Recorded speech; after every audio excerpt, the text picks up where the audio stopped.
Good. How are you? Morning, Facebook. I try not to think about it. Okay, so like I talked about last week, there's something I'd like to start doing, and that's testimonies. And the reason, one thing I understand is that a lot of you have just started in your walk with God, and so maybe your testimonies at this point in your life don't necessarily have a whole lot to do with what God's doing in your life and all that. But I'd like to get to know you. And that's honestly what it is. I would like to get to know you guys. Good morning. And so that's what I'd like to do. And I wanted to start with myself. Like I said, the testimonies are going to be completely voluntary. Nobody has to do them if they don't want to. I've got permission from Pastor to shut Facebook off if you'd like to do it offline.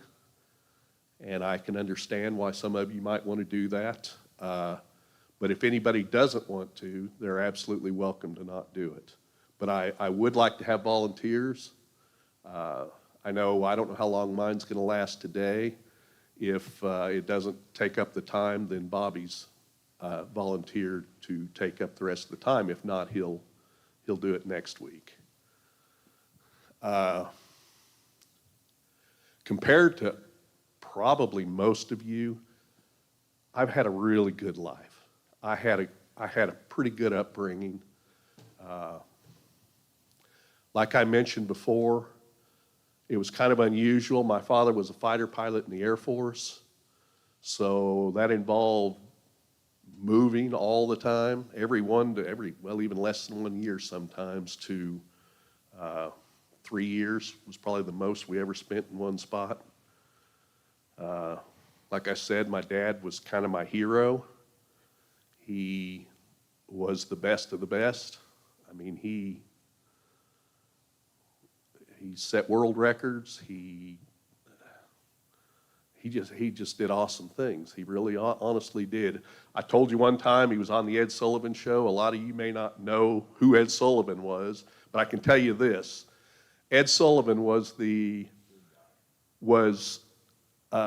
first place that the Beatles ever played in the United States was on the Ed Sullivan Show. It was a show where they brought celebrities, heroes, onto the show. My dad happened to get on there because he led a squadron, testing the F-4. It was when it was new to the Air Force, and they were doing endurance testing on it. And he led a flight for 18 hours. It was an endurance flight. 18 hours cramped in a fighter jet is a long, long time. Anyway, he did that, and basically the Air Force figured out they could use it for PR, and he ended up on the Ed Sullivan Show. One time, his airplane started coming apart when he was 7 miles up in the air, over 35,000 feet. He had to bail out at 35,000 feet, which at that time set a record because, and it may still stand, I doubt it, because he had no oxygen. And you're not supposed to be able to live when you bail out at that high with no oxygen. He just forced himself to breathe slow. He was found in a farmer's field. Actually, a farmer and his family saw him coming down in a field in Nebraska and picked him up. My dad said that I really didn't feel nervous through it all. He said, but when I got in their car, I tried to light a cigarette and I couldn't do it. So he realized how nervous he actually was. He spent a year in Vietnam where he earned all kinds of medals, including the Distinguished Flying Cross. He didn't talk about Vietnam very much. Sometimes we tried to draw him out, and at one point we finally got him to write his memoirs because he wasn't the kind of person to talk about himself or what he did. And so we really didn't know that much about him, and his memoirs were really quite interesting. I mean, he's done things like He's escorted Russian MiGs out of the country, all kinds of things. Anyway, so I had a fairly, I call it stable. Like I said, I moved all the time. By the time I was 12, I was born in Texas. I lived in Florida. We lived in New Mexico. Lived in Kansas twice. Kansas was always home because both sets of my grandparents lived here. My mother's parents lived in El Dorado, Kansas, and my dad's parents lived on a farm about 12 miles from El Dorado. So Kansas was home base to us. When we came home, it was Kansas. So we lived twice in Kansas, once while my dad was in Vietnam, and the other time, I don't remember where he was stationed that we couldn't go with him, but I don't remember.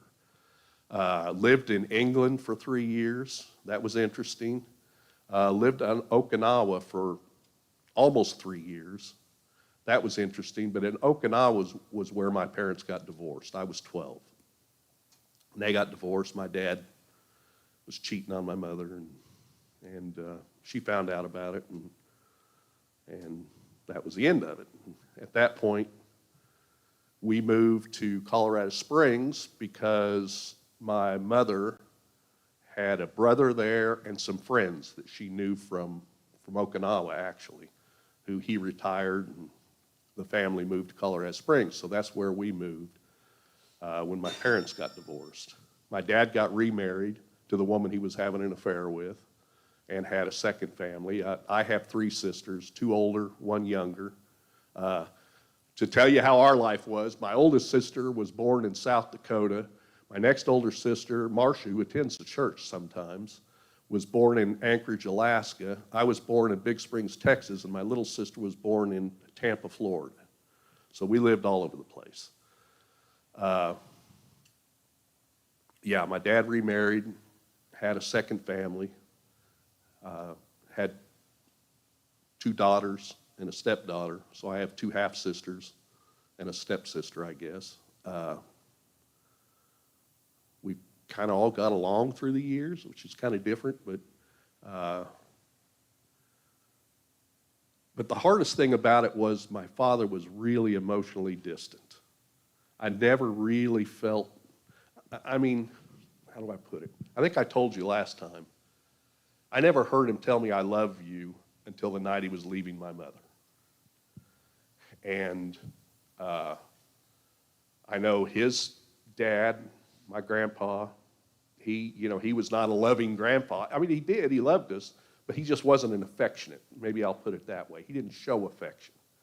He was a German, you work all day kind of guy is what he was. But it was still a good upbringing compared to, I know, a lot of you guys. It was a good upbringing. It really was. Crazy at times. I wasn't raised in the church. My parents didn't go to church, never talked about God. My mother's parents never went to church. My dad's mother was faithful to church. And I remember through the years, she took me to church a couple of times. Actually, I spent 1 or 2 summers living with my grandparents, helping out on the farm. And she'd take me to church then. And I remember afterwards, when I got a little older, she would write me letters and ask me, do you know what sin is? And, trying to get me to start thinking about it. But I wasn't raised in church. I always believed in God. I don't know, I never doubted that there was a God. Just to me, he was just this big, powerful guy that created everything and just looks over the, I didn't know that he was a personal God. And he really is. He's an incredibly personal God. To the point where sometimes it amazes me how personal he is. How intimate he is and can be.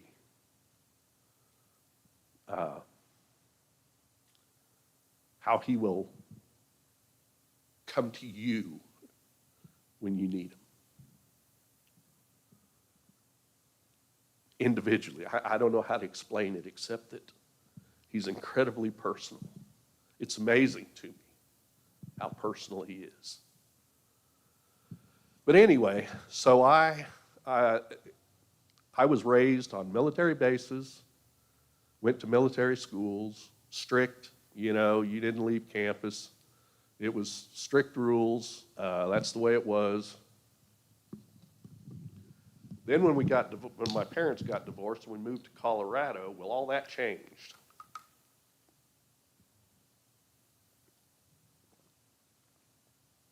And high school was kind of interesting because it was a high school that was set up like a college. What I mean by that is you may go to 1 or 2 classes in the morning, then you may have 2 hours off, and then have another class or 2 in the afternoon, and every day was different. You didn't have this set schedule. It was really odd because it was a huge high school. It was Colorado Springs. It was a huge high school. And you may meet in a small class for math, but then you'd meet in a huge auditorium with all the math classes of your age, and they'd teach you, and then you'd get in individual classrooms and get the individual attention you'd need. And it was, like I said, it was set up like a college. Well, the problem for me was you could do whatever you want to when you were time off. The smart people would do their homework and take that time to go and study and do their homework. And what I did was I'd drive off and go play foosball, or, you know what I mean? I'd go off and do things. And then when it was time to get back to class, well, then it was a choice. God, this is a lot of fun. I'm having fun right now. Anyway, I skipped a lot of school. Needless to say, I barely graduated. By the skin of my teeth, I barely graduated. I smoked my first cigarette, I think, when I was 9 years old. I got involved, that was in England. I got involved with older kids, and that's never a good idea. But I smoked my first cigarette then. It wasn't like something I did all the time. It was just smoking, and I did it, and then we moved from England. I didn't do it anymore for a long time until I was in high school again. I probably started smoking full-time about 14. My mom smoked like a chimney. Pardon me. I smoked my first joint, I don't know, 14 or 15, something like that probably. My best friend, we got to hanging around with my best friend's older brother and his friends. And once again, that's never really a good idea. But we started smoking pot and didn't do it a whole lot. It was mostly in a party type atmosphere. It wasn't something we did every day or anything like that. And then my friend moved away and his brother, and I kind of quit doing it again. Well, then I met my first wife. Well, she was into that and other drugs. And of course, you naturally get into that. And at that point, I started smoking pot every day, all the time. Experimented with a lot of other drugs too, a lot of different drugs, cocaine and speed. Speed never did a lot for me because I've always been kind of a jumpy person anyway, and speed just made me feel electric. It just made me feel like I wanted to claw my eyes out. It was something that me and it didn't get along very good. And cocaine never did anything for me. Honestly, I don't know if, one, my sinuses were always plugged, so maybe it never worked, or I was probably buying it from somebody that was ripping me off, is probably what it was. But luckily, it never did anything for me. Didn't get much into downers. Took acid, LSD on several occasions, not a lot. I kind of figured out, I'd met people who had really got fried on it. I mean, fried, and decided I didn't really want to end up like that. So I was careful on how I did it and how many. If that's not a stupid statement, I don't know what is. But I did LSD smartly. Yeah, that's kind of a stupid statement. But I was only offered a shot one time, and I turned it down. I'm glad to say I don't even know what it was, honestly. I was taking a friend of mine fishing, and he was a lot bigger drug addict than I was. I was just taking him fishing that morning. And when I went to pick him up, he was at some place, and that guy was giving shots out, and he tried to talk me into it. And I don't think so. Like I said, I don't even know what it was, but I never did needles. But I smoked pot pretty much every day for 20-some years. I mean, all the time. Married my high school sweetheart. I was a virgin. Met and married her shortly out of high school. I think I was 19. I graduated when I was 18. We got married shortly afterwards. Like I said, I was a virgin when I met her. Turned out she was bisexual, and we both had something in common. We both liked to go to bed with pretty ladies, and it's something that we did, which is not very good in the marriage. We also experimented with other couples and things like that, stuff that's not really good in a marriage. But when you're young and stupid and you've only been with one woman, all that seems pretty good, you understand. But that marriage lasted about 4 years. This was in Colorado Springs, of course. About 1980. The job I had in Colorado Springs, it was getting harder and harder to make a living there. There weren't a lot of jobs. The economy was bad. And my father lived in Coffeyville at that time. He had retired.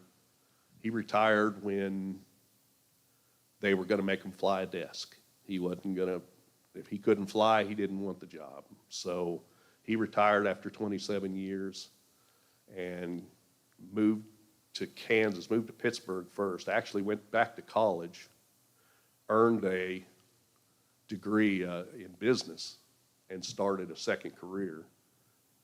But he was still flying. He flew, he got his private pilot's license, instructor license, and started teaching people to fly in the area and all that. Anyway, he was living in Coffeyville for a while, and then he moved to Neodesha, and he was in Neodesha when I decided to move back here. He and his wife talked me and my wife into moving back here. Well, taking a Colorado Springs girl, but we moved here. We lived with my dad for 2 weeks till I got a job. I had been working at a glass company. I got a job at Coffeyville Glass after 2 weeks of living with my dad. That was the only 2 weeks I was ever unemployed, was those 2 weeks. I started working when I was 9. I got my first job when I was 9. Worked worked various jobs all my life. I was only unemployed for 2 weeks in basically my whole life, until now. So we moved to Coffeyville. Well, taking a Colorado Springs girl and moving her to Coffeyville, Kansas, yeah, that was culture shock. That was culture shock. And plus, like I said, we were taking a lot of liberties with our marriage. And so it didn't work. And we got divorced in, 1983 or 4. In the meantime, we had 2 kids. My oldest son was born in 1980. She was pregnant with him when we moved here. Said she lived in Colorado Springs her whole life. I moved her to Coffeyville, Kansas on a year where we had over 100 degrees for 30 days straight, and she was pregnant. So we moved here July 4th, actually, and she was pregnant. She had Justin in November, so she was pregnant that whole time. Not a good thing, but so I had my oldest son, Justin, in 1980. Had my youngest son, Jared, in 1982. Shortly after 1982, after my youngest son was born, is when we got divorced. My wife at first moved to Pittsburgh and started going to college there, And so I'd have the kids, you know, I mean, they were very young at the time, but I'd have them all the time then. Well, at some point, she decided to move to Colorado Springs. At that point, of course, they went with her, and I'd get to see them every summer. I had them all summer long. When they got out of school, I'd get them, and then I'd take them back as soon as they had to go back to school. So I'd get them about 2 months out of the year and then didn't see them the rest of the time. Well, unbeknownst to me, and it doesn't surprise me now that I think back, my wife had gotten into the occultic practices, all different things, crystals and I don't know, all. She involved my oldest son in it, did all kinds of hypnotizing to past life things, I don't know. She got him involved in the occult. And as will happen when you're involved in the occult, it comes with demons. Always. Always. And so my son, who was brilliant, both of my kids were very, very, very smart, geniuses. Well, I don't know about my youngest son because he was never tested. My oldest son, through his problems, had his IQ tested several times, and he was very, very much a genius. Well, I don't know how much of that was having the wisdom of the ages. You know, I don't know. But he was very smart. But he started acting out, obviously, because that's what happens when you're demonized, is you start acting out. And so he started getting into trouble and this and that, and off and on, both of my kids would come and live with me. They had a choice. They could live with either one of us anytime they wanted to. And so, like I said, I didn't know what his problem was. He was just having psychological problems is what, you know, he'd been to a lot of psychiatrists, psychologists, all this. But he was acting out like happens. A lot of this I found out afterwards when he would start talking to me about it. I mean, torturing animals, starting fires, cutting himself. A lot of the things that go along with demons. I didn't understand it. I just thought he needed help. And, in the meantime, I had gotten remarried. I married my second wife, and she had 2 kids. We married in 79. No, I'm sorry. 89. Is that right? It doesn't matter. We got married, and of course, then my kids would still come and be with us all summer long. Well, it got to the point where I knew that my son needed help. He needed help. And so we decided he should come and live with us. Well, when you take 2 healthy kids and you throw in somebody who's demonized, pretty soon it becomes a household of chaos. And it became quickly, although, I mean, they loved each other and all that. Everybody loved each other in the family and all that, and I had a wonderful, wonderful, wonderful relationship with my stepkids. I still do. They're grown and all that, and I've got a wonderful relationship with them. But it became quickly an unhealthy environment for those kids. And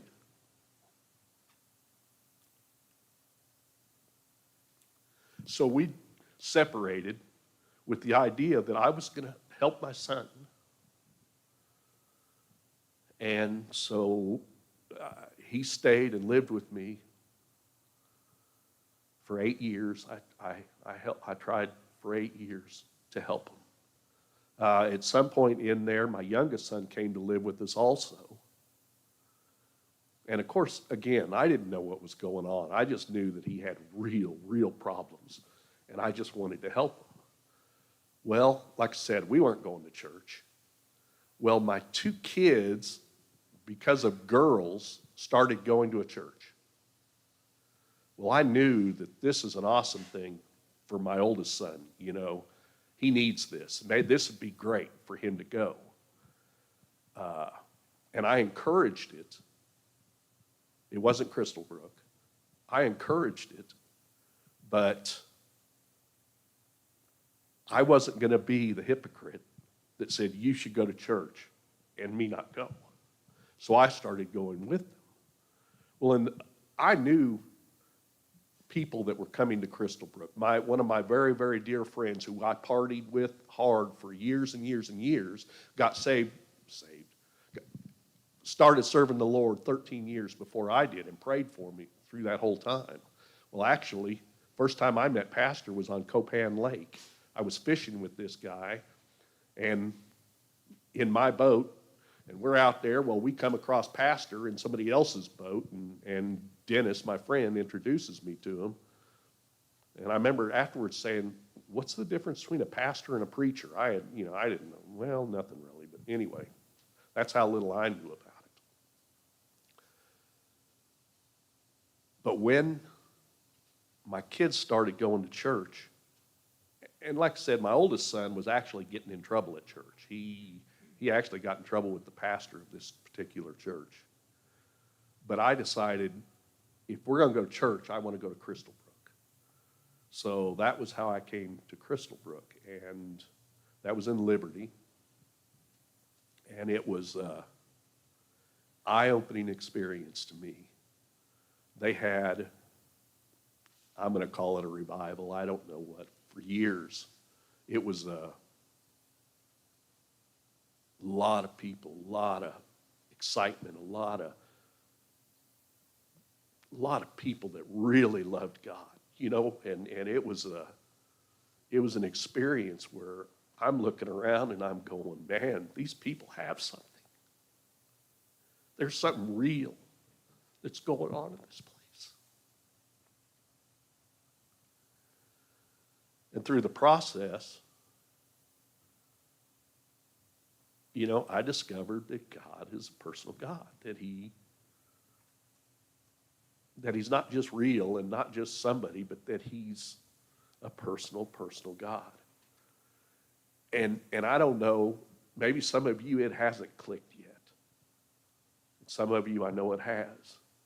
But when it clicks and you suddenly realize, this is really real. This is really real. Well,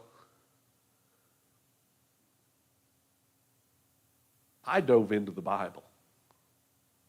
I was fortunate enough that I had a job. I had a job at the refinery. I can tell you that at that time, if they'd have been drug testing, I wouldn't have had a job at the refinery. Because I guarantee you I smoked dope the night before I went and interviewed. And actually, yeah, I smoked dope for a long time while I was there. Not at work. I never ever did that. But when I get home and all that. But I can say that when they started drug testing at work, by that time, I wasn't going to lose a good job just so I could smoke pot. And they started random drug testing, and actually I almost got caught one time. I hadn't smoked in a long time, went over to a friend's house, and he always smoked, and I had 2 or 3 hits and got drug tested the next morning. I was one scared puppy. It was right around Christmas. I was scared. Oh my gosh. Well, it turned back. I came back positive, but not under their legal limit. You know what I mean? So they knew I'd smoked, but they didn't know, I was under the legal limit. They didn't fire me or do anything like that. At that time, they actually offered you rehab. But anyway, I've kind of gotten off track. So my son, I spent 8 years trying to help them. Through the process, my second wife and I got divorced because living separately didn't work real well, and it ended up being a fight, and we just got divorced. But like I said, I spent 8 years trying to help my son. Well, when I became a Christian, then I realized what was going on, and my son started filling me in and teaching me about demons. And he had a very, very, very, very clear understanding of the demonic. And at that point, we became really close. Really close. Because we started working together on how to take care of this, you know. My son had a extremely, what's the right word? He knew the spiritual realm, good and bad. He loved God and he hated God. He taught me things about God that pastors just now teach. That God is in everything. Everything. That God is everywhere. Just like Pastor said. He's in everything. Every bush is burning with the glory of God. But as will happen, he was also, like I said, he was incredibly, incredibly demonized. Cutting himself. Sometime during this point, he got into drugs, meth. He started meth. It was, for him, it was self-medication. You know, he didn't, a lot of people, I hate to almost say this, a lot of people get into meth and then encountered the demonic because meth is an incredibly demonic drug, as most of you probably know. He kind of started self-medicating because he already had those kind of problems. During that time, he tried to commit suicide several times. Of course, he was in trouble, got caught stealing. You guys know the lifestyle. Went to jail one time, tried to hang himself in jail one time with a bed sheet. He said, basically, God intervened. He says, I passed out with the knot around my neck, and somehow the knot came undone. He said, Dad, I know how to tie knots. He gave all the glory to God. Anyway, we fought this battle for a long time, and it was horrible. It was horrible. It was horrible.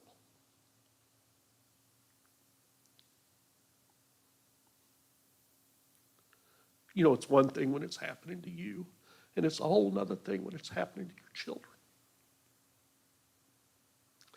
And I was a very, very serious Christian at the time.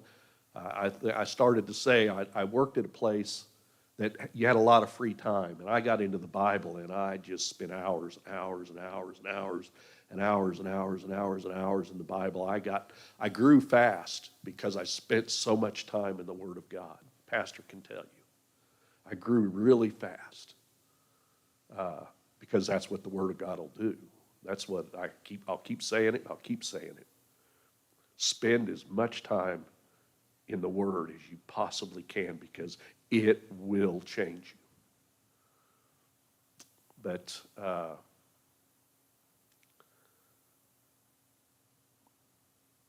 I went to a deliverance ministry class in Tulsa, would drive there after work on the nights that I could. It was an African pastor who was teaching this. Somebody who, in Africa, they're very, very, very aware of the demonic and the occult because it's very, very prevalent there. And actually, he was on a mission trip from Africa to the United States to teach us about this. Pepe Maturi, awesome man of God. Learned an awful lot about demons. Learned an awful lot about the Word of God. If you'll notice, those papers I passed out, that's where I got from. That was his ministry. He's the one that gave those to me. I will say one thing, in retrospect, looking back, I learned way more about demons, and I should have been learning a whole lot more about God. I mean, I was, but I got demon focused at that time. You know what I'm saying? I got focused on the enemy, which is never how we're supposed to be, ever. You focus on God and his promises and who you are in him, not what the enemy is doing to you. But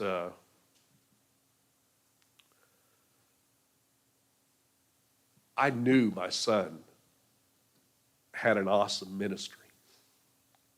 I knew he was going to do great, great things for God. I knew he was. He had an insight into God. He taught me so much about God during this time. Just amazing stuff. I mean, blow your mind kind of thing. And I just knew that we were going to win this battle and he was going to go on to become really awesome in the kingdom of God. He'd quit meth.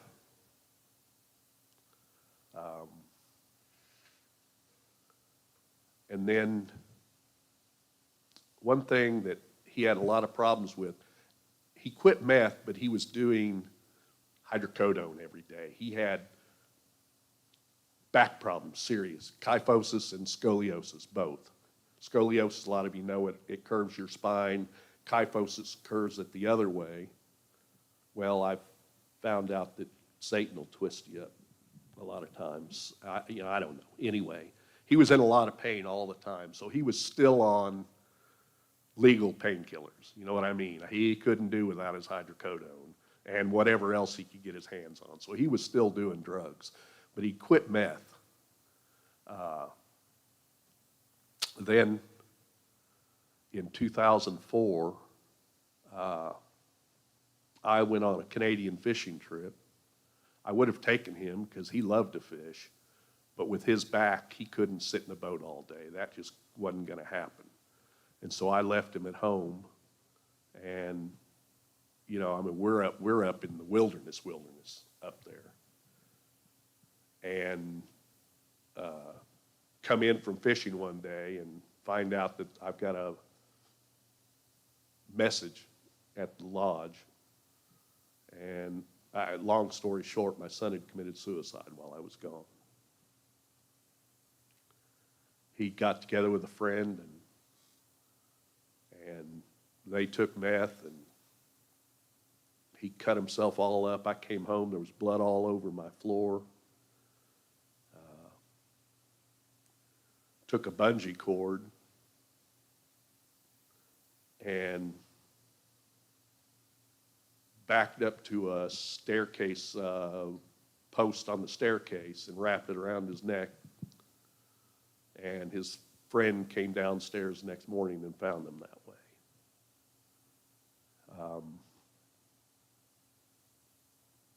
So obviously it didn't turn out the way I wanted it to, the way I think it was meant to turn out. I believed with all my heart.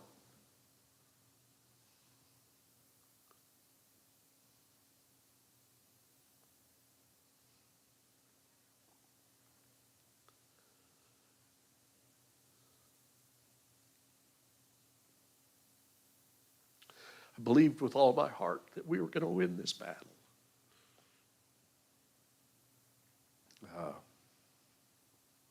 I don't think, I know it wasn't God's will that it happened that way. I will say this, looking back, I gave more glory to God in that period of my life than I had any other time before or since, because I never once blamed God for it. Never. I knew it was not his will that this happened this way, that it would end up this way. It was not his will that that was done.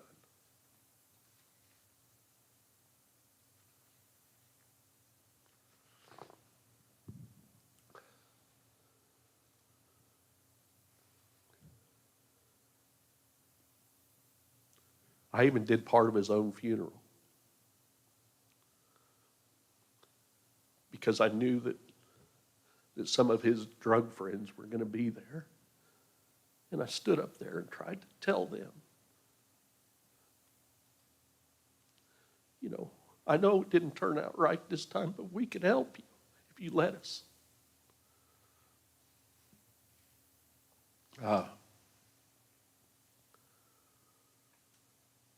Yeah, I gave more honor and glory to God during that time than I have before or since.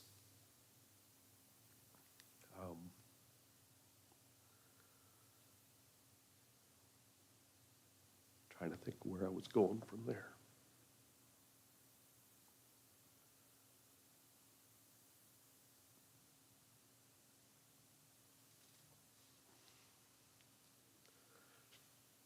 Shortly after that was in June of this year, it'll have been 20 years. It was 2004, in June 9th, that he killed himself. Shortly after that is when I met Connie. And it went from the worst thing that had ever happened to me to probably the best thing that had ever happened to me. Not the suicide, obviously. But God put somebody in my life that you have no idea what a blessing she's been to me. I've learned so much about love from that woman and pastor. God has used them to teach me, change me.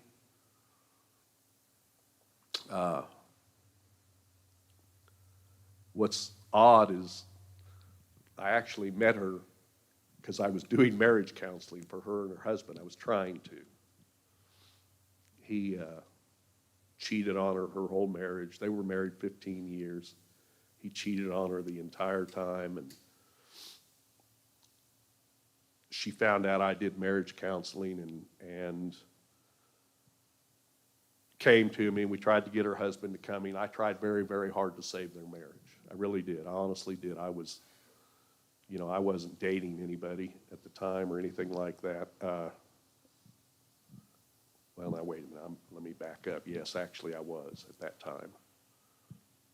Well, I wasn't when I met her, but I had started dating before that.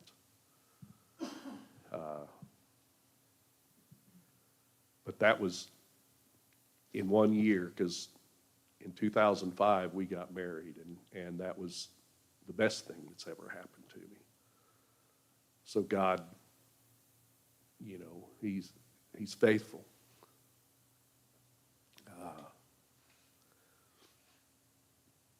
I've been at Crystal Brook now for I think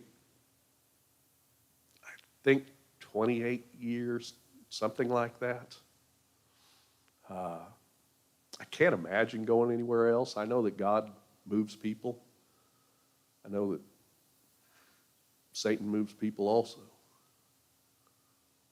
But pastor is just, to me, is pastor. You guys know him. He's the epitome of unconditional love. And I can't even imagine. I told pastor one time, actually while I was preaching one time, which is something I hate to do, even worse than this. I'm not going to say God wouldn't move me to another church, but if he does, it better be by somebody that's glowing and tells me to take the shoes off of my feet. Because I love pastor. I love pastor. He's an awesome man of God. And always has been. He's no different now than he was when I met him. I'm trying to think. There should be more to this. Connie and I have been married now for 18 years, going on 19. We're closer now than we've ever been. We're best friends. Actually, you notice a lot of times we don't show up at night because we just love being together at home. Maybe it's not right. We should be here more, I know. We just love being together at home. We're best friends. We laugh and joke. We go out on the porch. We live out in the country, and we go out on the porch, and our barn cats all gather around for treats and laugh or play and romp. And I mean, we have a beautiful place with a great big pond out in our front yard is a great big pond, and it's just our happy place, and we love being there. We keep saying we need to come more in the evenings. And a lot of times Connie's just tired when she gets home. She puts in a long day and she's just tired. But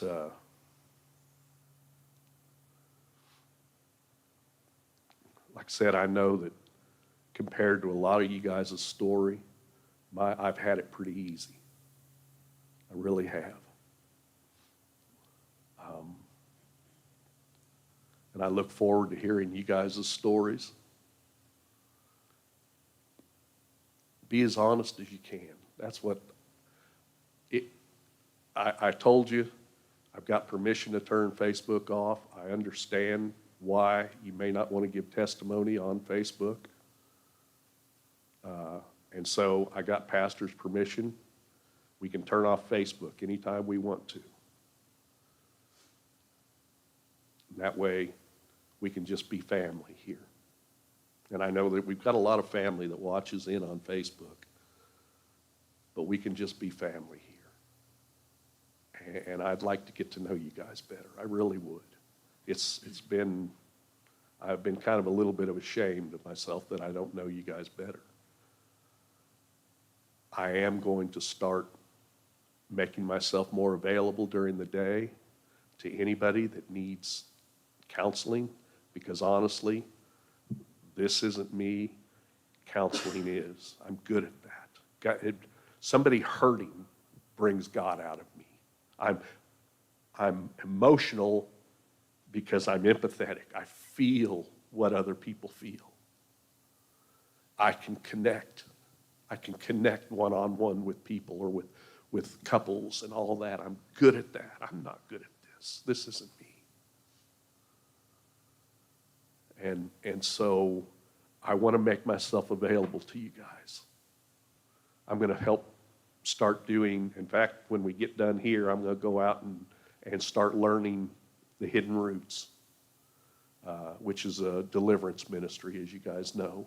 It's different than what I've been taught before. It's something I want to learn and start doing because that would be my niche. That's the kind of thing I want to do.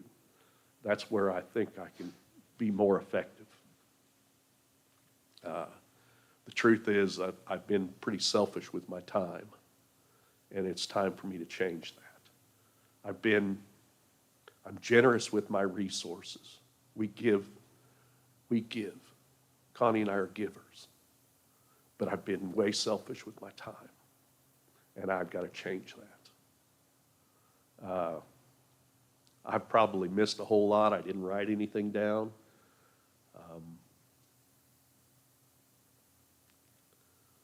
But I think that I'm done for now. Bobby has volunteered to do next week. And I'd like for all of you to start thinking about and putting it together. It doesn't have to be, you tell what you're comfortable telling. I can say that if you do it on Facebook, there are people out there that you can help. There really is. I don't want anybody to incriminate themselves. I don't want anybody to, and like I said, I understand that a lot of you are at the very beginning stages of your walk with God, and so your testimony is probably going to be mostly the story of how you came to be at this place, which I'm really interested in. And a lot of people, other people would be too. Anyway, does anybody have any questions or anything?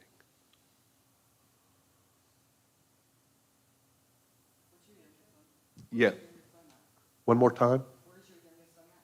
Oh, yeah, I didn't talk too much about him. My youngest son is 42 now, 42. He lived in Colorado Springs for a long time. He moved to Florida because it became too expensive to live in Colorado Springs, and he has a job that he's able to do. As long as he's got an internet connection, he can do the job. He's got a girlfriend, awesome. He's an awesome kid, 42. He's an awesome kid.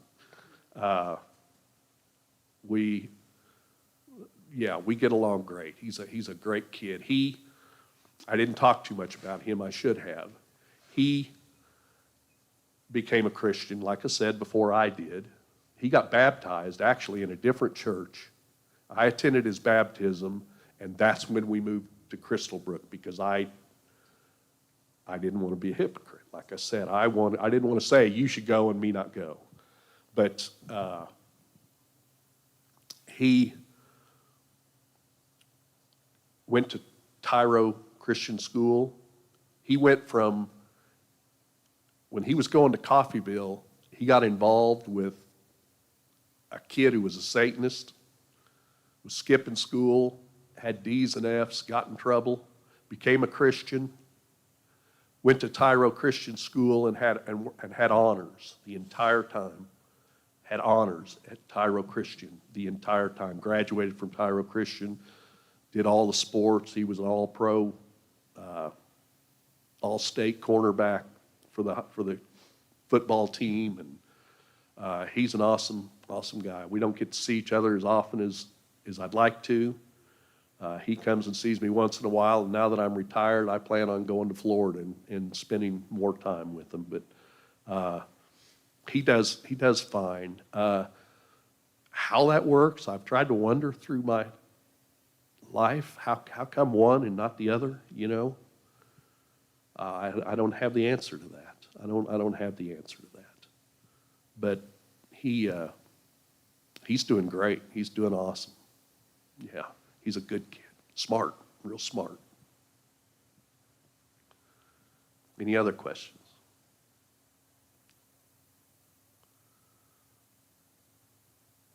Guess we're done then. Thank you.